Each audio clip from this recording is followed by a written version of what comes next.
In this video, you'll learn how to be bossy and respectful at the same time with usted commands. We're going to start with affirmative usted commands. Affirmative usted commands tell someone what to do, respectfully. These are the steps for forming an affirmative usted command. They ought to look familiar if you watched the negative to command video. First, you start with the yo form in the present tense. Then, you drop the o. And finally, you add the opposite ending. For AR verbs, that's an E. And for ER and IR verbs, that's an A. Let's work through a verb. I'm going to be working with the verb dibujar. So, we start with the yo form in the present tense, which is dibujo. From there, we drop the O, so it becomes dibuj. And then we add the opposite ending.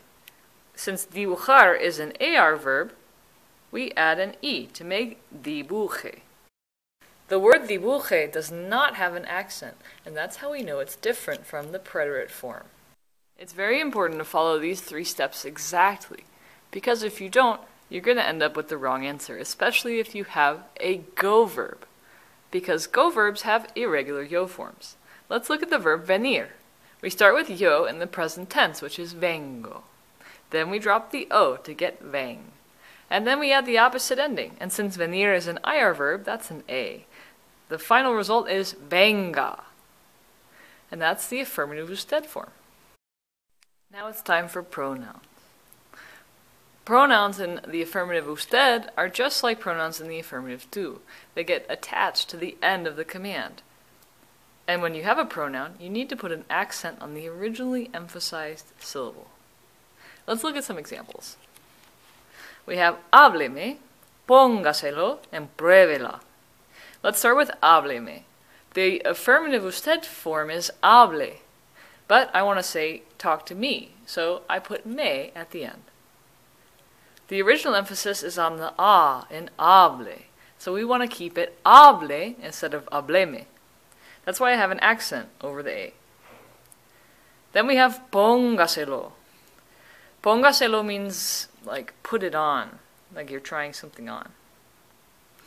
So the affirmative usted form is ponga from the verb poner. We add se because it's reflexive. And then we have lo because we're talking about a dress or a jacket or something. So the original emphasis is in ponga. We want to keep it ponga instead of póngaselo. That doesn't sound right. And then finally we have pruébela. Pruebe comes from the verb probar, so this is like try it, if it is a girl, like soup.